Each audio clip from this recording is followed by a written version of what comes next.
ভীষণভাবে কোনো বৃষ্টি কিন্তু আর শুধুমাত্র তরমুজে পুষ্টিগুণ আছে অথবা এখানে যে স্পেশাল যে খাবার তৈরি সেই পুষ্টিগুণগুলো সারা দেশে ছড়িয়ে পড়ে। তো সারা দেশে নির্বিঘ্নে চলাচল, নির্বিঘ্নে চাঁদাবাজি ছাড়া অথবা নির্বিঘ্নে যদি এটা পৌঁছে দেওয়া যায় তাহলে কিন্তু এই পুষ্টিটা সারা দেশের মানুষ সমানভাবে পেতে পারে।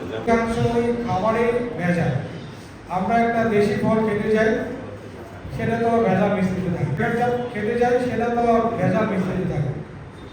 এই ভেজালের মধ্যেও আমরা যদি পুষ্টিকর খাবারটাই যদি আর না খেতে পারি তাহলে তো আমাদের হাসপাতালেই পড়ে থাকতে হবে।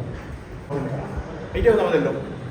এরপর এই মেধাভিত্তিক জাতি গঠন করতে হলে অবশ্যই আমাদের সুষম খাবারের বন্দোবস্ত, যে প্রত্যেকের মধ্যে ন্যূনতম একটা জ্ঞান ছড়িয়ে ভীষণভাবে কোনো বৃষ্টি কিন্তু আর এদের খাদ্য সোর্স একই থেকে খাবার পাচ্ছে। আক্রমণ করতেছে, আপনার বাচ্চাকে আক্রমণ করতেছে, আমাদের খাদ্য নিরাপত্তা নিয়ে ভাবি। আরো যে অনেক প্রজাতি আছে পৃথিবীতে আমাদের চাই কোনো একটা স্পিসিসকে আপনি যদি এখানে সেখানে ফেলা যাবে তখন কি হয়, তাদের এই উৎস বন্ধ হয়ে যাচ্ছে।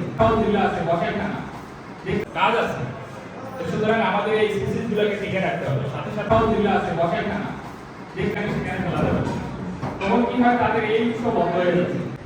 যে প্রত্যেকের মধ্যে ন্যূনতম একটা এদের খাদ্য সোর্স একই থেকে খাবার পাচ্ছে। আক্রমণ করতেছে, আপনার বাচ্চাকে আক্রমণ করতেছে, আমাদের খাদ্য নিরাপত্তা নিয়ে ভাবি। আরো যে অনেক প্রজাতি আছে পৃথিবীতে আমাদের চাই কোনো একটা স্পিসিসকে আপনি যদি